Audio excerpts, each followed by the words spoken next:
नमस्कार मंडळी.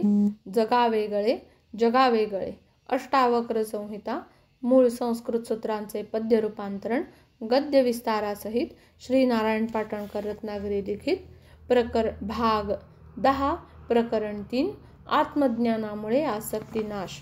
सूत्र क्रमांक 9.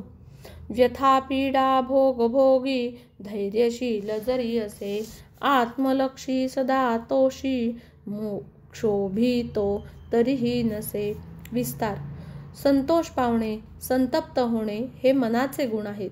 ज्ञानवान, शहाणा, धैर्यशील माणूस व्यथा, पीडा, भोग भोगताना किंवा सुखोपभोगात अथवा दुःख भोगात कधीही नसतो सुखी अथवा सुखरममाण किंवा दुःखी अथवा शोकसंतप्त. त्याचे लक्ष केवळ आत्मतत्वाकडे किंवा ब्रह्मचैतन्याकडे असते. तो हृदयमंदिरी वस्ती करून राहणाऱ्या शुद्ध चैतन्याकडेच अविचल अढळ लक्ष देऊन असतो.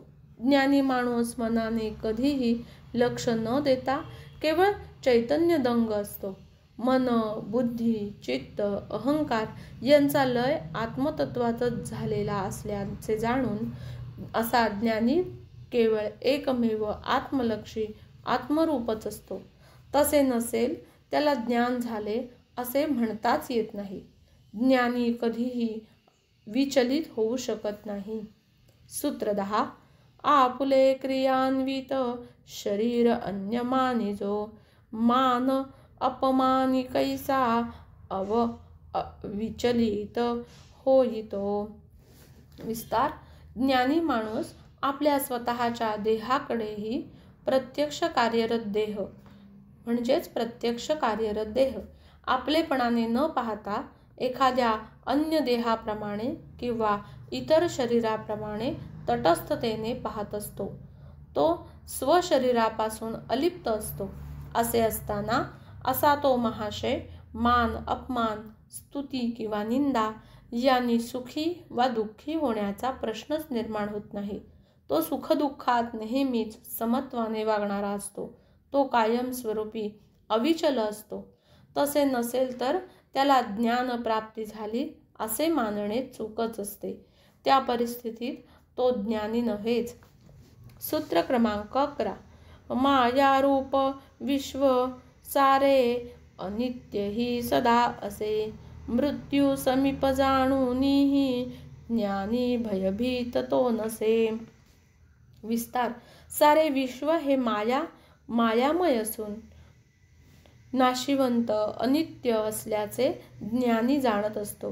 त्यामुळे मृत्यू समीप निकट असल्याचे जाणूनही असा ज्ञानी भयभीत होत नाही. सर्व नाशिवंत असताना आपल्या शरीरालाही कधी ना कधी मृत्यूला सामोरे जावे लागणारच हे जाणून खरे तर ज्ञानी जिवंतपणीच देहत्याग केलेला विदेही असतो. तसे नसेल तर त्याला ज्ञानी कसे म्हणावे. सूत्र क्रमांक 12. आत्मज्ञानी सदा तृप्त मोक्षेच्छाही तया नसे ऐसा ज्ञानी जगी जासी तुळिता तुलना नसे. विस्तार. आत्मरूप ज्ञानी सदा समाधानी असल्याने सहज निरीच्छ असतो. त्याला मोक्षप्राप्तीचीही इच्छा नसते. अशा ज्ञानी माणसाची बरोबरी करायचे ठरविले तरीही तो वास्तवात अतुलनीयच असतो. त्याच्या आसपासही जाण्याची कुणाची पात्रता नसते. एक चंद्रमा 9 लाख तारा एक ज्ञानी जगत सारा म्हणतात ते सत्यच आहे. निस्पृहा हेच ज्ञान व तोच ज्ञानी जो 100% निस्पृह असतो.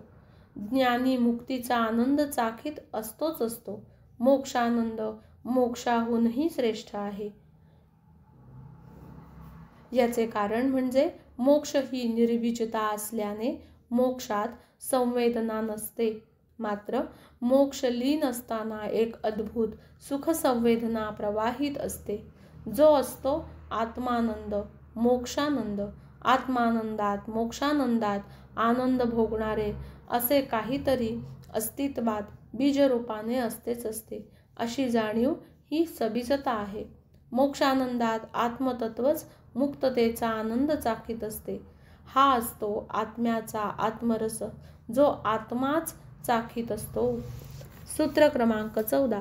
स्वभावतः दृश्य काही वास्तविक कधी नसे, तरीही ज्ञानी त्यात ग्राह्य त्याज्य कसे करीतसे. विस्तार.